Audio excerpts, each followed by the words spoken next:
estou falando evidentemente, a língua dos sinais, né?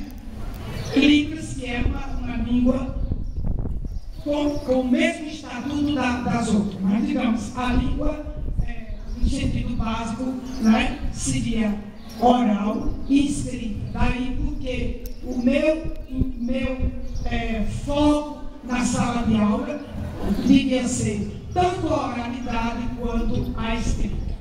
Não é? Bom, isso seria assim, pegando pontinhos aqui e acolá, o que seria a teoria linguística, que vocês estão vendo, que vocês vão ver, peçam para ver, queiram ver, tá? Para vocês se fundamentarem, não é? Agora, portanto, essa é a teoria. Agora, como é que eu posso levar essa teoria para a minha prática? Né? O que é que vai acontecer se eu admitir essa teoria, se eu adotar essa teoria? Primeiro, a prioridade do meu trabalho vai ser leitura e escrita.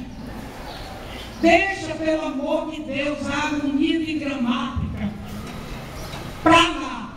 É leitura e escrita. E não tem agonia, não. Porque qualquer coisa que você lê ou escreve tem gramática lá dentro. Você pode respirar sem oxigênio. Tem um ar que não tem oxigênio? Não tem não, né? Ou não? Não, então fala na sua cabeça. Não tem, né? Tem não. Então não tem texto oral sem gramática. Não tem texto escrito sem gramática. Na hora que ele está lendo, a gramática está ali dentro. A escrita, a gramática está ali dentro. Falando também. Não precisa essa para um aluno, nas primeiras séries do fundamental, está logo sabendo o que é um ditongo, o que é um tritongo, o que é um dígrafo. Isso vem depois. Para depois. Deixa esse menino falando, sendo capaz de responder, sendo capaz de dar uma entrevista, cria coisas diferentes, entende? Escrever todo dia, ler todo dia, escrever todo dia, tá? E diga, se você quiser, mas nem precisa, mas terra, é com 2 R's. Não precisa saber que aquilo ali e dá a definição de dígrafo. Meu Deus do céu. Até porque isso não dá alegria a ninguém, minha gente. Ensinar o que é dígrafo, o que é ditongo crescente, não dá alegria. Não é? A alegria a gente sente é quando vê o que o menino está lendo. Entende? É quando ele chega e diz: ô tia, gostei tanto desse texto. Né? Ô tia, eu estou gostando tanto do livro. E ele arranje outro. Isso aqui dá alegria a gente. Entende? Quando ele se motiva, a gente também se motiva. Não é? E a motivação é recíproca. Agora, como é que a gente quer que os hormônios lá em cima se entusiasmar por quê? Ler um texto para procurar o substantivo do texto? Isso não fascina ninguém, minha gente.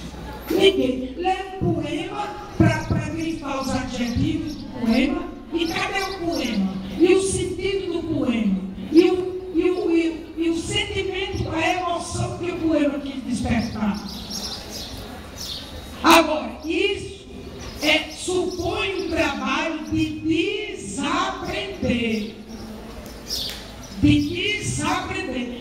É preciso que a gente tope o desafio de desaprender. E não é da noite para o dia, não. A gente vai desaprendendo aos pouquinhos. Vocês pensam que eu também não fui? Eu fui professora da Universidade Católica de 72 a 84. Antes de eu fazer mestrado, antes de eu fazer especialização, eu era desse jeito aí. Aula, classificação das orações, prova, eu fazia turma A, turma B, turma C, ninguém olhava para canto nenhum. Aí, graças a Deus, consegui desencortar o carro. Graças a Deus, fiz especialização. Aí minha cabeça foi dando um nó. Teve uma hora que eu pensei que endoidecei.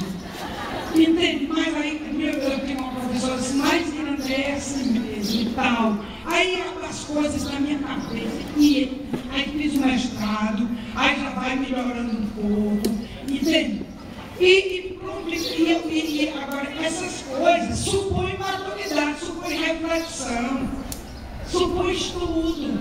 Aí pouco a pouco você está elaborando uma síntese, entende? E hoje cada vez mais eu estou convencida disso. Eu costumo brincar que quando eu encontro assim, um aluno, uma pessoa, que diz, professora, sua aluna, meu Deus do céu, meu Jesus, quando você foi minha aluna? Se ela disser que foi minha aluna em 73, a vontade que eu tenho de dizer, me desculpe. Porque, quer dizer, isso a gente pode, é a questão do desaprender, não é? Do desaprender. Se você não?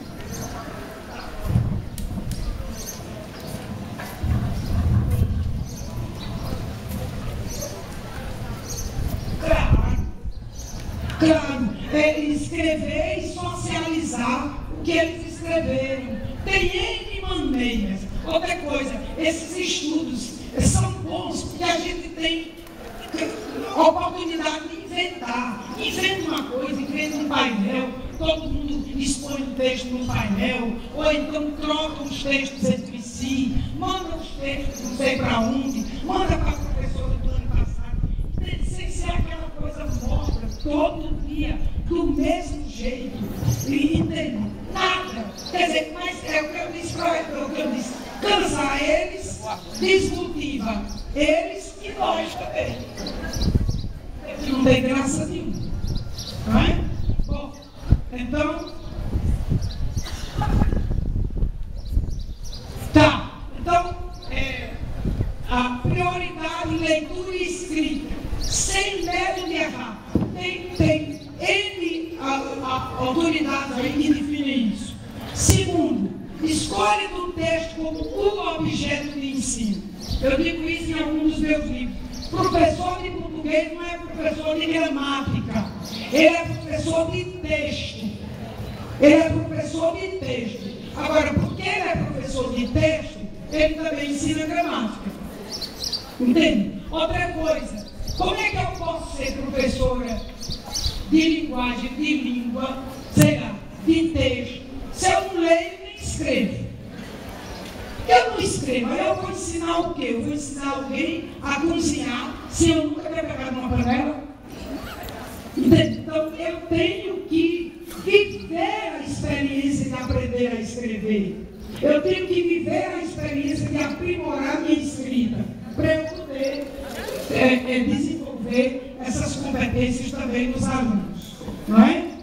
E aí, portanto, foco nas propriedades da textualidade, indicação de objetivos interativos e relevantes.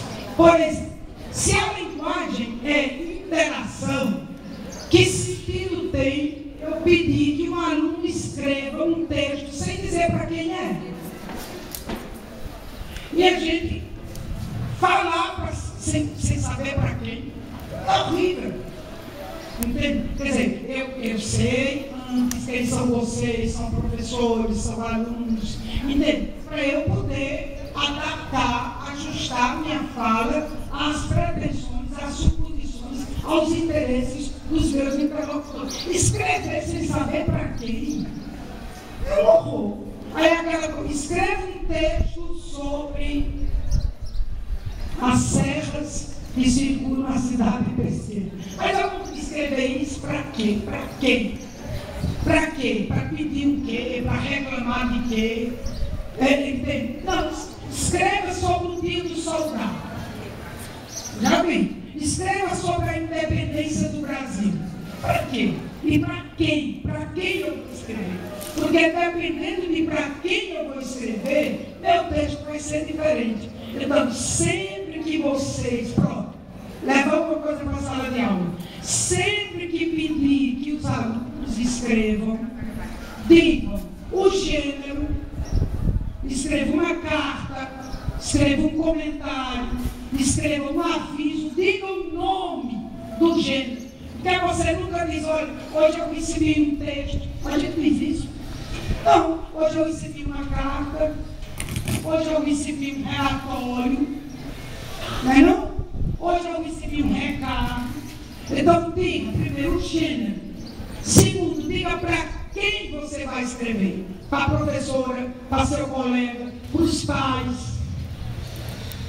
Entende?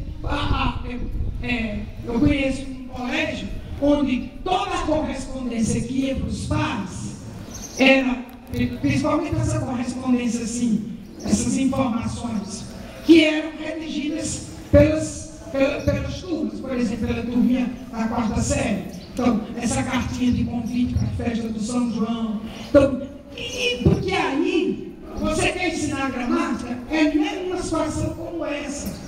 Sei lá, se é para convidar para a festa do São João, talvez caiam aqui dos pais. Entende? No outro momento, prezados pais, caros pais, no outro momento mais formal, os senhores pais. Entendeu? Vocês, os senhores. Quer dizer, dependendo do contexto, as coisas mudam. Tá? Mas se eu só escrevo coisas assim que fora de contexto, qualquer coisa serve. Qualquer coisa serve.